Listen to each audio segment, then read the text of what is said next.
Last na bunga, guys. Today is maghihiwa ako ng huling bunga.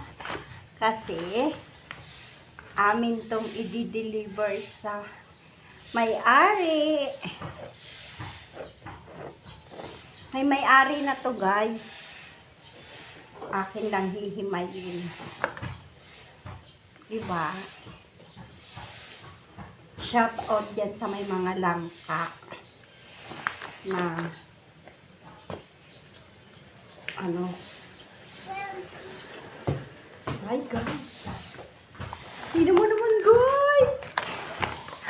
Ang sarap nito sa ginatan, sa turon, sa bilo-bilo. Wow. Oh, yes. Sampa kayo. Thank you, Lord, sa blessing to this year, 2026. Ito po yung bunga ng langka ni Madam. At sobrang lucky ko dahil napunta ko dito sa pamilya na to. So, guys, pinapakita ko lang sa inyo.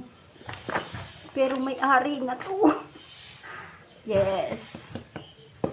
Ang sarap nito. Sa may mga ano dyan, sa may mga mahilig sa langka dyan, shout sa inyo. Ito'y bibiyakin ko na para bibigay namin sa may-ari.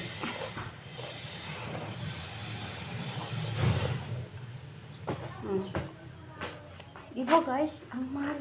Dati nangarap lang ako ng langka na bumibili ako. Siguro yung mga ganito, natatandaan ko, 500.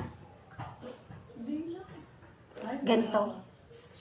Mga ganito, guys. 500. Saan kayo makakabili ng langka na magaganda? Saan ba yun, ma'am? Sa may UP. Pero kung gusto niyo na mga seeds na ganito, pwede kong ipamigay ang buto. Buto lang, ha. Thank you for watching.